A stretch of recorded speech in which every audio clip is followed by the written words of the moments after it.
jika kita akan melaksanakan dua ibadah. Ibadah salat terutama, dan yang kedua adalah ibadah tawaf. Wallahu a'lam. Kemudian yang kedua dari hadis ini, ilmu yang bisa kita dapatkan, annal akmala alla yanama al-junubu hatta yaktasila. Ya, sesungguhnya yang paling sempurna, orang yang junub itu jangan tidur sebelum dia mandi. Ya, dia mandi dulu baru tidur. Ini kan akmal. Ini yang paling sempurna, paling afdol. Dan memang antum merasa enggak? Antum-antum yang sudah kawin nih. Ya, kan sudah katakan sudah kawin ya. Kalau di sensus tadi 99% sudah kawin ya, cuma 1% dari antum yang belum kawin.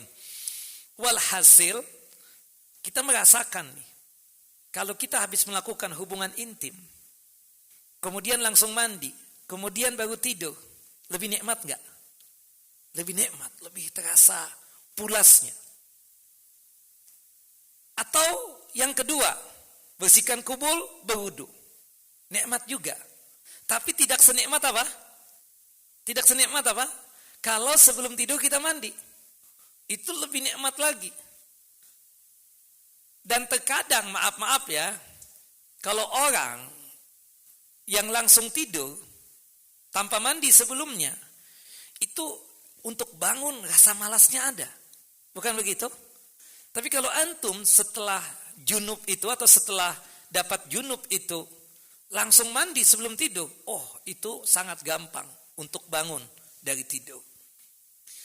Nah, jadi untuk kepulasan itu memang ya ketika kita dapat junub mandi, kemudian tidur, oh itu pulas, nikmat betul tidurnya.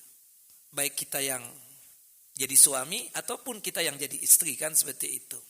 Nah, tapi kalau nggak sanggup mandi ya sudahlah, bersihkan kubul dan berwudu. Sunnahnya, tolong ya, adab etika sebelum tidur itu kita laksanakan. Terutama sebelum tidur apa?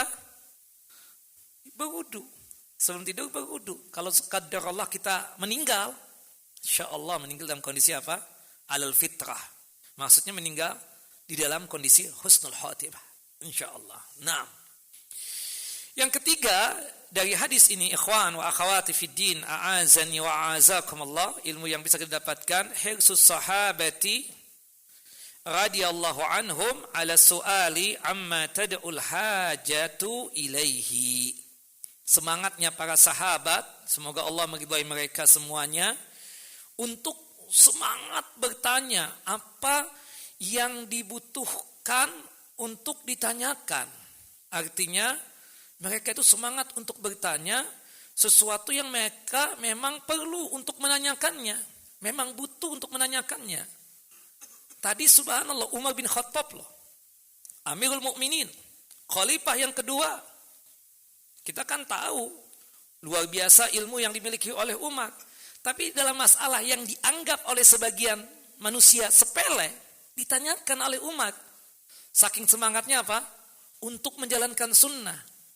Artinya dia ingin apapun yang dia lakukan di hari-harinya itu selalu berada di atas sunnah. Salah satunya ketika dapat junub, ya Rasulullah, gimana nih sunnahnya? Boleh nggak langsung tidur? Kata Nabi boleh, tapi alangkah baiknya sebelum tidur itu apa? Dia apa? Berwudu. Nah ini pertanyaan dari siapa? Amirul Mukminin Umar bin Khattab radhiyallahu an, ya. Jadi kita pun juga harus bersemangat ya. Ketika kita enggak paham akan sesuatu hal, ketika kita enggak mengerti satu hal berkaitan tentang din dan agama, tanyakan. Jangan malu untuk bertanya. Wallahu a'lam. Selesai kita dari hadis nomor 37, kita masuk pada hadis nomor 38. Ini hadis dari Ibunda Ummu Salamah. Ini berkaitan tentang masalah wanita yang bermimpi yang mengeluarkan air mani. Ya, hadis ini menjelaskan bahwasannya wanita itu hukumnya sama seperti laki-laki. Dia tersebut punya air mani. Kalau sekiranya si perempuan itu mendapatkan air mani atau keluar air mani, maka hukumnya sama seperti laki-laki, yaitu wajib mandi. Kita bacakan hadisnya, hadis dari Ibunda Ummu Salamah radhiyallahu anha. Semoga Allah Jalla wa Ala meridhai beliau. Ibunda Ummu Salamah ini adalah istri Nabi SAW ya. Zaujin Nabi sallallahu alaihi wasallam. Ya. Qalat berkata, Ibunda Ummu Salamah, nama aslinya Hindun. Ja'at Ummu Sulaim imra'atu Abi Talhah. Ja'at Ummu Sulaim, ibunya Anas, panggilannya itu Ummu Sulaim. Nama aslinya Sahlah bintu Milhan. Sahlah bintu Milhan. Ini istri daripada Abi Talhah. Ya, Abu Talhah itu nama aslinya Zaid bin Sahal al-Ansari al-Khujraji. Panggilannya Abu Talhah. Datang ke Rasulullah SAW dan bertanya, faqalat, ya Rasulullah, wahai Rasulullah, innallaha la yastahyi minal haqqi. Sesungguhnya Allah Jalla wa Ala tidaklah malu berkaitan tentang yang hak, berkaitan tentang kebenaran. Aku punya pertanyaan. Ini pertanyaan yang bisa jadi memalukan buat sebagian orang. Makanya aku mukaddimahnya aku apa? Sesungguhnya Allah Jalla wa Ala tidaklah malu berkaitan tentang yang hak, yang benar. Nah, aku ingin menanyakan sesuatu hal yang mungkin dipandang oleh manusia. Ini adalah pertanyaan yang memalukan. Tapi aku ingin tahu ilmunya ya Rasulullah. Kata Nabi, silakan. Apa yang ingin anti tanyakan? Kata Ummu Sulaim, hal 'alal mar'ati min ghuslin idza hiya ihtalamat? Apakah wajib seorang wanita mandi jika dia mimpi yang begituan? Faqala Rasulullah, na'am idza ra'atil ma. Ya, si perempuan itu wajib mandi jika dia keluar air mani. Hadis sahih dikeluarkan oleh Al-Imam Al-Bukhari dalam kitab sahih beliau pada nomor hadis 282, dan hadis ini dikeluarkan oleh Imam Muslim dalam kitab sahih beliau pada nomor hadis 313. Naam. Sedikit cerita tentang Ummu Salamah ya. Ummu Salamah ini salah seorang ibunda kita, Ummul Mukminin. Nama asli beliau Hindun bintu Abi Umayyah, Hudzaifah bin Al-Mughirah, Al-Quraisyiyah, Al-Makhzumiyah. Beliau itu terkenal dengan kunyahnya, panggilannya, yaitu apa? Ummu Salamah. Beliau ini ya itu masuk Islam ketika di Mekah, udah lama. Ya. Suami pertama beliau kan maaf ya, Rasulullah itu suami kedua beliau. Karena suami pertamanya Abdullah bin Abdul Asad, ini adalah sepupu Nabi. Misanan Nabi sallallahu alaihi wasallam.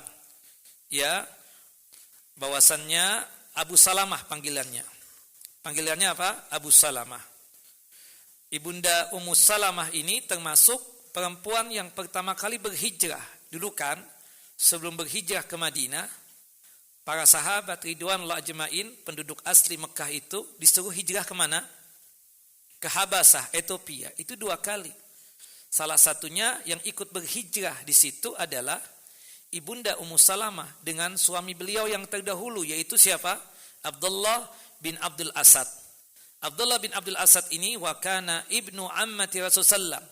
Beliau ini putra dari tantenya Rasulullah SAW, putra dari bibinya Rasulullah. Wa akhahu min rada'ah.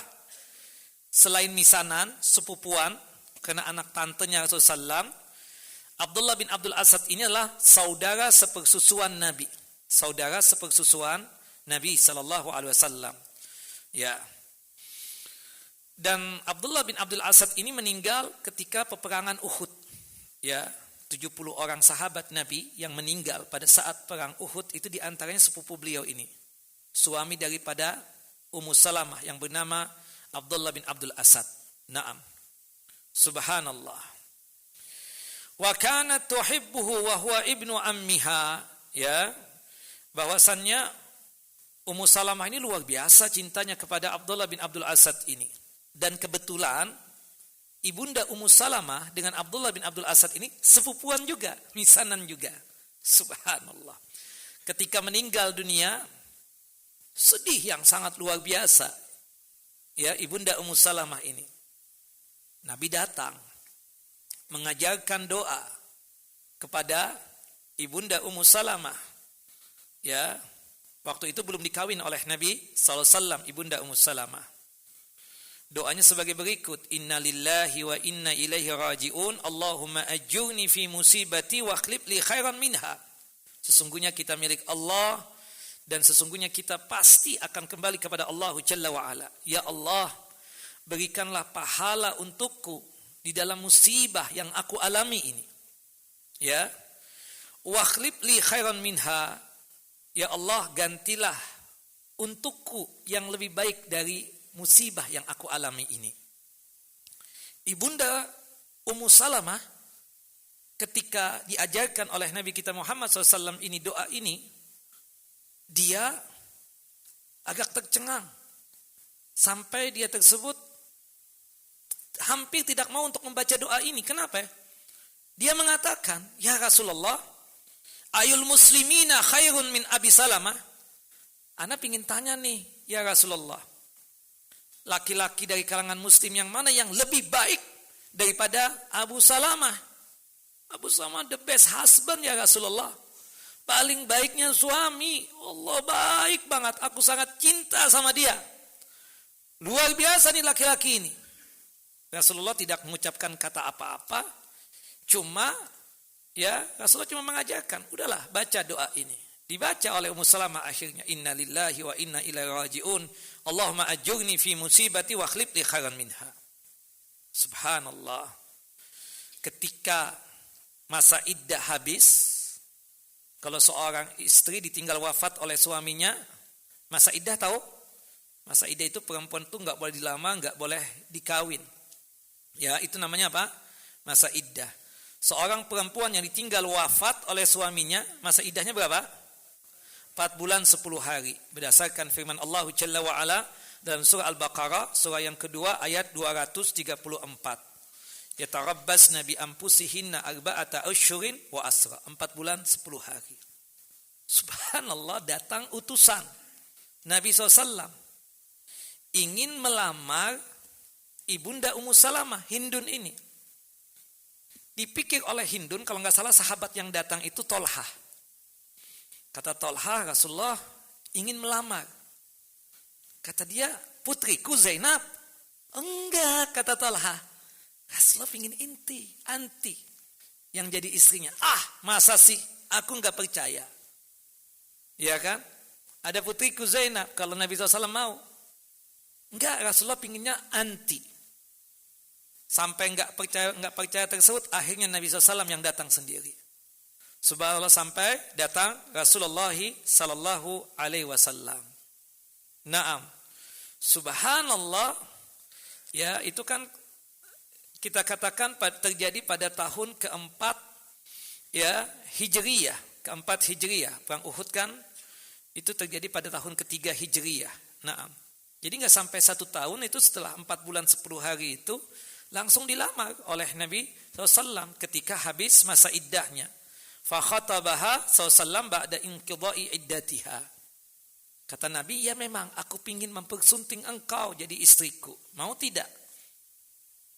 Ibunda Ummu Salamah ya terdiam. Diamnya beliau menunjukkan apa? Tanda apa? Persetujuan. Akhirnya dinikah oleh Nabi SAW. Setelah selesai akad nikah, ya Rasulullah mengatakan, aku mau tanya, engkau kan dulu protes pada saat ya Abu Salamah Abdullah bin Abdul Asad meninggal, engkau kan hampir enggak mau baca doa Inna lillahi wa inna ilaihi raji'un, Allahumma ajurni fi musibati wa akhlib li khairan minha. Engkau protes dengan mengucapkan ayul muslimina khairan min Abi Salamah. Laki-laki yang mana yang lebih baik daripada Abu Salamah ini? Aku mau tanya sama kamu, baikan aku ataukah Abu Salamah?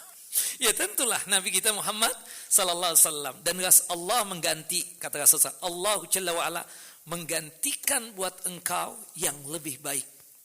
Subhanallah, Allahu Akbar.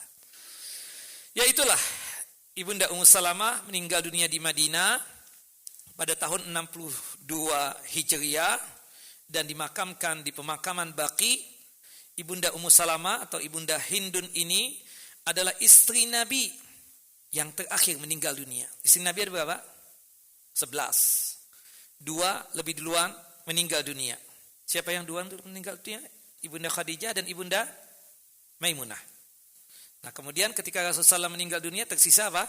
9. Nah, kemudian yang paling terakhir meninggal dunia siapa? Ibunda Ummu Salamah atau Hindun bintu Abi Umayyah ini. Wallahu a'lam bissawab. Nah, Ummu Sulaim ini Sahlah bintu Milhan. Sering disebut juga dengan sebutan Rumaysa ya. Subhanallah, beliau ini ibunya Anas bin Malik.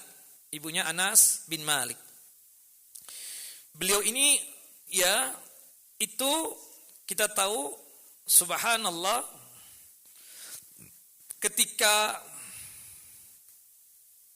beliau tersebut masuk Islam, suami terdahulu itu kan namanya Malik bin Nadhr. Subhanallah, ketika Ummu Sulaim dan putranya yang bernama Anas masuk Islam, ya, beliau ini dari kalangan Ansar, suaminya marah. Akhirnya meninggalkan Ummu Sulaim dan Anas bin Malik di Madinah. Dia pindah ke Syam, tinggal di Syam dan meninggal di Syam. Abahnya Anas bin Malik, namanya siapa? Malik bin Nadhr.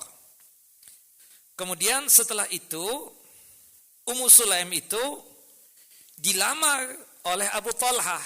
Pada waktu itu Abu Talhah masih kafir. Abu Talhah ini nama aslinya Zaid bin Sahal al-Ansari al-Khujraji.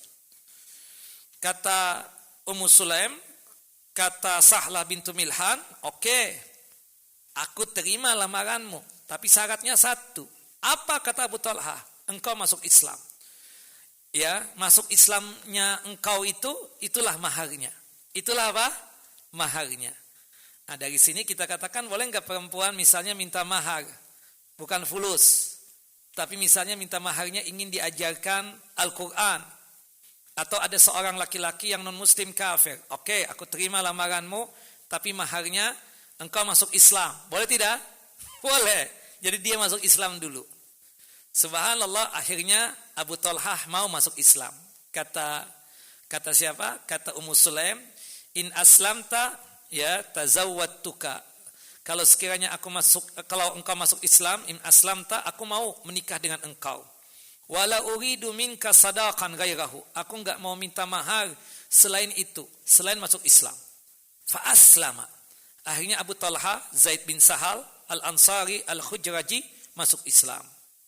Ya.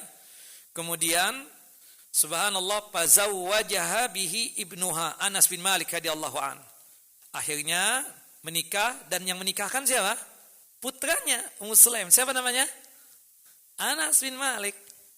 Jadi kalau ibunya janda, putranya boleh enggak menikahkan? Jadi wali? Boleh, seperti itu. Boleh ya, jadi wali. Jadi kalau sekiranya tidak ada ayahnya, kemudian tidak ada saudaranya, maka yang menjadi wali siapa? Anaknya. Tapi syaratnya kalau bisa ya sudah balik tuh anak. Sudah apa? Sudah balik. Naam. Seperti itu. Wallahu a'lam. Dan Ummu Sulaim ini Masya Allah pintar, a'kalun nisa, very smart, perempuan yang Masya Allah satirah. Na'am, wa asbatuhunna qalban, mantap dengan keilmuan. Subhanallah, sangat mantap dengan keilmuan, ya, hafalan banyak.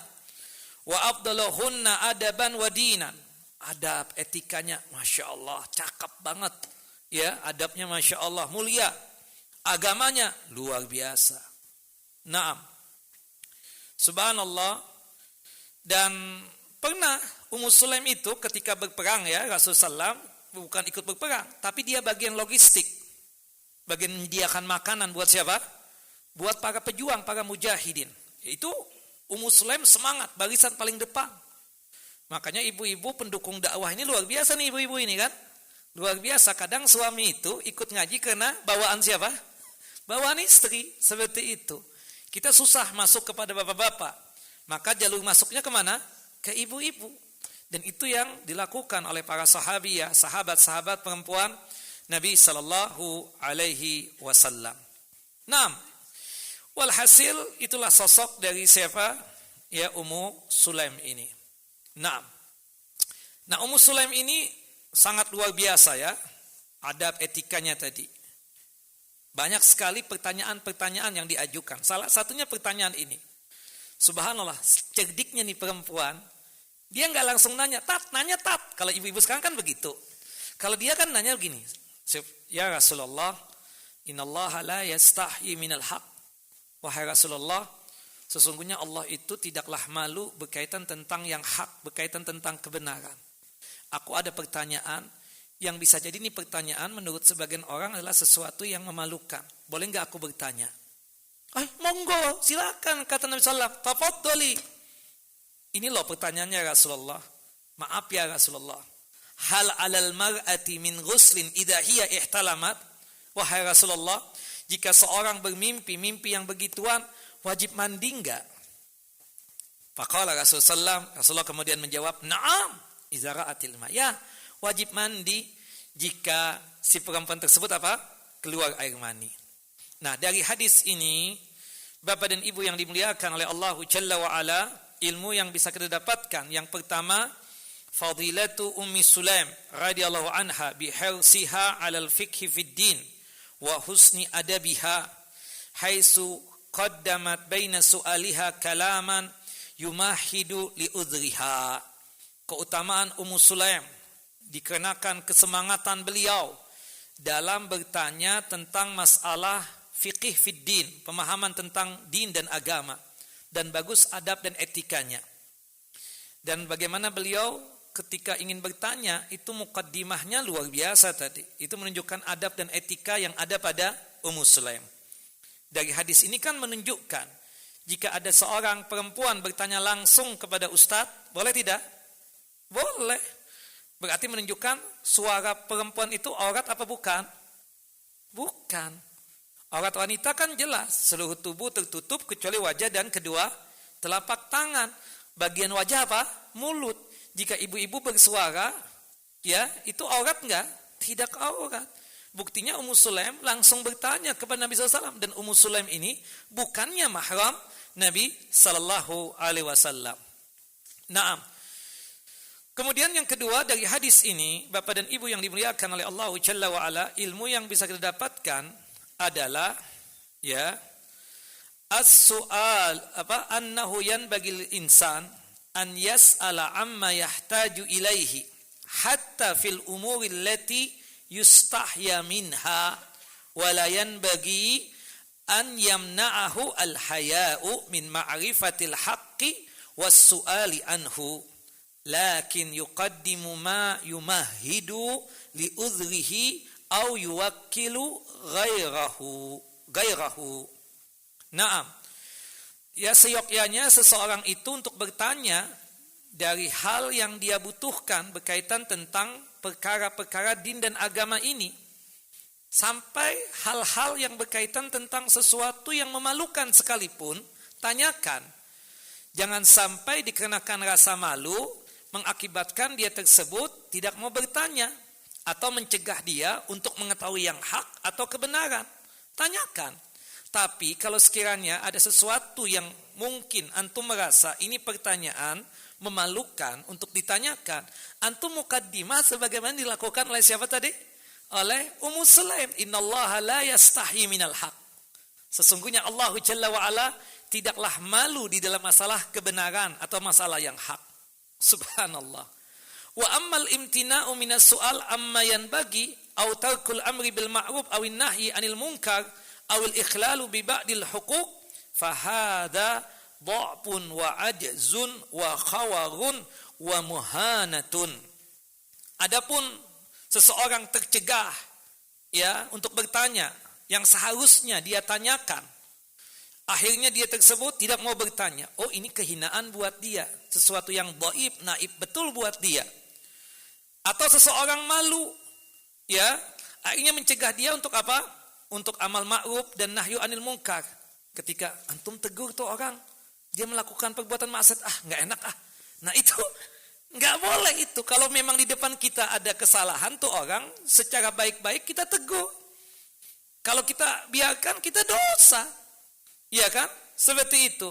Man ra'a minkum munkaran falyughayyirhu biyadihi fa illam yastati fa bilisanihi wa illam yastati fa biqalbihi. Siapapun di antara kalian ini yang melihat kemungkaran, maka rubahlah dengan tangannya, dengan kekuatannya, dengan kekuasaannya. Kalau enggak sanggup merubah dengan tangannya, dengan kekuasaan dan kekuatannya, rubahlah dengan lisannya. Nasihati dia. Pak, enggak boleh Pak, itu Pak. Ya kan? Maaf Pak, begini Pak yang boleh Pak. Naam. Pak ilam yastati, enggak bisa juga nih, enggak sanggup. Ya, fabi qalbi, dengan hatinya dia mengingkari itu. Wadzalika adaful iman, dan ini paling lemahnya keimanan. Naam, atau akibat malu akhirnya terabaikan hak-haknya orang. Subhanallah, udah. Ngomong sama Ustaz, ngomong deh Ustaz sama abang aneh. Kenapa ngomongin apa? Ana malu Ustaz. Ana ngomong takut. Enggak enak deh. Takutnya apa? Masalah warisan Ustaz. Abang ana sampai detik ini enggak bagi-bagi warisan. Jadi abang antum yang kuasain warisan. Iya. Ana enggak enak Ustaz. Malu Ustaz kalau diomongan ini. Karena ini masalah fulus. Antum tuh punya hak enggak di situ? Punya hak. Kalau antum enggak ngomong, terabaikan hak-hak orang lain termasuk haknya antum. Antum ngomong sama abang antum secara baik-baik, penuh dengan adab dan etika. Seperti itu. Kalau antum gak ngomong, ya sudah. Nasib antum lah, seperti itu. Nah, akhirnya ada yang diabaikan berkaitan tentang masalah hak. Makanya ada pepatah kan sangat bagus sekali. Malu bertanya sesaat di jalan, ya kan? Pasti sesat kan, seperti itu. Kenapa? Gengsian bertanya. Ini ke daerah sini kemana ya jalannya? Gak malu. Tahu. Terus jalan. Padahal nanya aja, Pak, kalau kita mau ke sini lewat mana ya? Kan lebih enak. Tapi karena rasa malu tadi, ujungnya sesat di jalan. Itu kalau di jalan dunia nggak ada masalah sesat. Tapi kalau masalah din, agama, kita malu akhirnya sesat dalam masalah beragama. Nauzubillah. Itulah yang menimbulkan orang main cipta-ciptakan ibadah. Wallahu a'lamu bissawab. Taib adzan dulu, setelah adzan kita lanjutkan. Naam.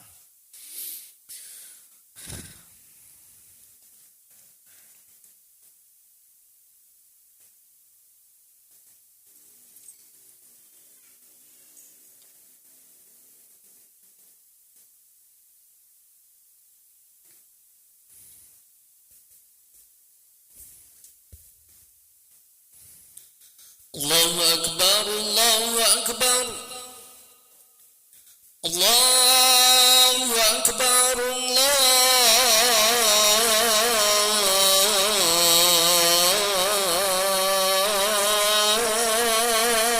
Akbar. Allahu Akbar, Allah. Asyhadu an la ilaha illallah.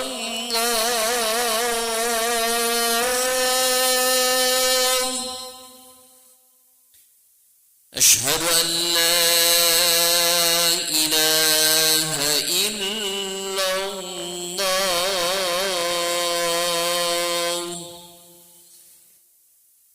أشهد أن محمدا رسول الله.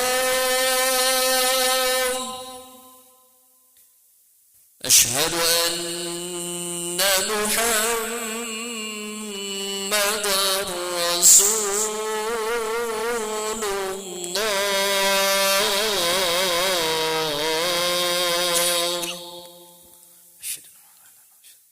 حي على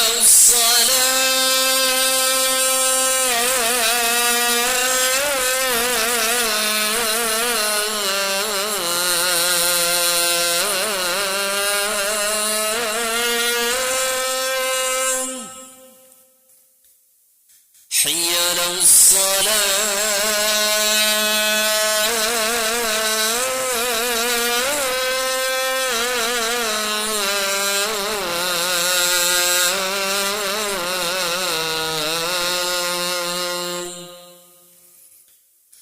حي على الفلاح.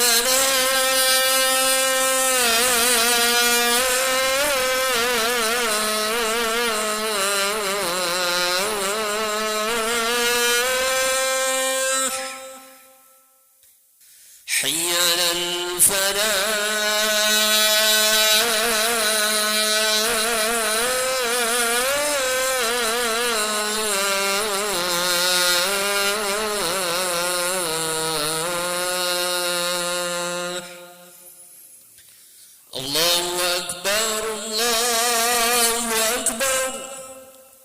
لا إله إلا الله.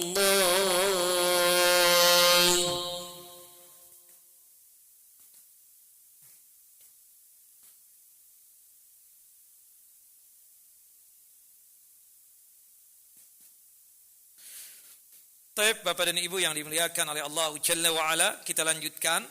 Ilmu yang bisa kita dapatkan dari hadis nomor 38 ini adalah as-su'alu 'anil ilmi idza jahilahu aw 'alimahu wahtaja ila ziyadati idahin.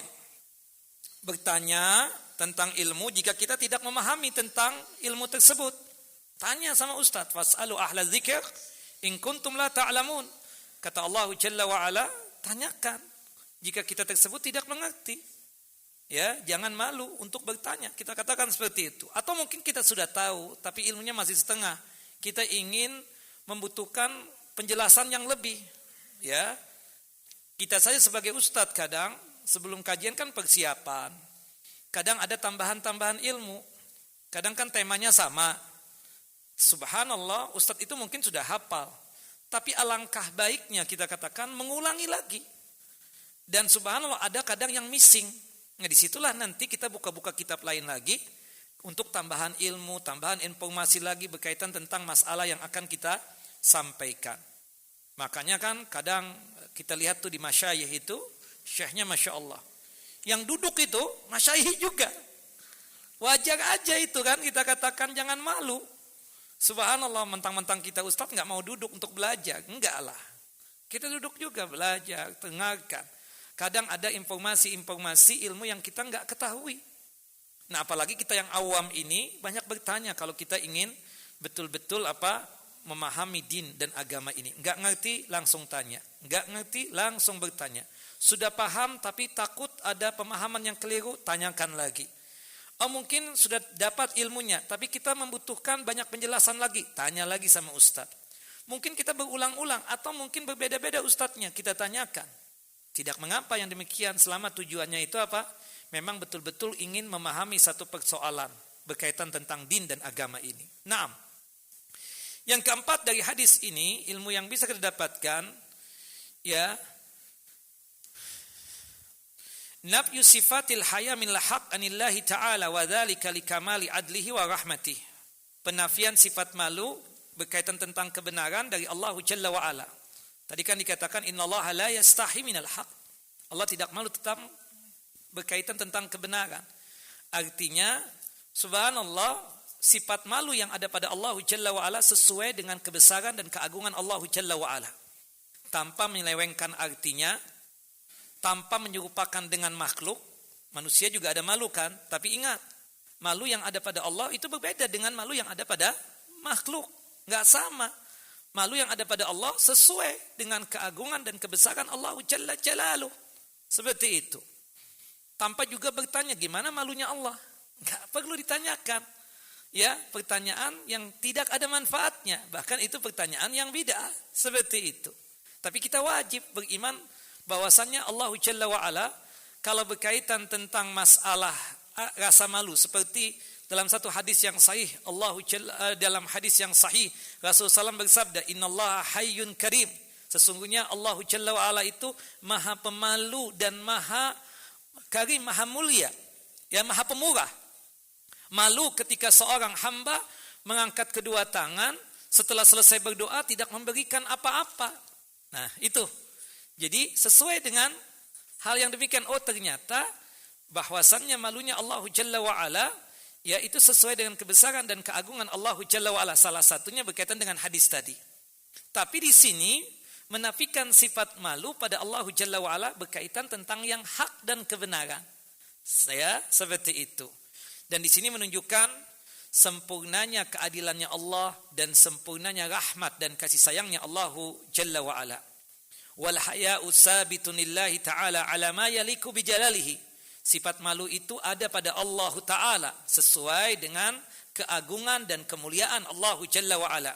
Wala yusabihu fihi ya khalqahu. Wala yusabihu fihi khalquhu. Dan tidak bisa rasa malu yang ada pada Allah diserupakan dengan makhluknya. Ya, sebagaimana sifat-sifat yang lain. Jadi malu yang ada pada Allah sesuai dengan kebesaran dan keagungan Allah Jalla wa Ala tidak boleh disamakan seperti malunya seorang hamba atau manusia. Tidak boleh ada tasbih di situ. Wallahu a'lam bissawab. Naam. Yang kelima dari hadis ini, ilmu yang bisa kita dapatkan, annal mar'ata karrajuli idza ra'at fi manamiha annaha tujama'u fa innaha tagtasilu kama yaktasilu ar-rajul lakin bi syarti wujudil ma wa huwal mani. Bahwasannya wanita sebagaimana laki-laki apabila dia melihat di dalam tidurnya mimpi-mimpi yang begituan, dia dijima misalnya, dalam mimpinya tersebut ya, maka dia wajib mandi sebagaimana wajib mandinya laki-laki, tapi dengan syarat wajibnya seseorang yang bermimpi mimpi yang begituan jika apa? Jika keluar air mani. Mafhumnya, jika kita mimpi-mimpi yang begituan tapi tidak keluar air mani, wajib mandi enggak? Tidak wajib. Tidak wajib. Innamal ma'u minal ma'. Kata Nabi sallallahu alaihi wasallam, sesungguhnya wajib mandi itu hanyalah jika keluar air mani. Jadi kalau kita mimpi-mimpi yang begituan tapi tidak keluar air mani, berarti wajib mandi tidak? Tidak wajib. Nah, wajib mandi ketika kita keluar air mani.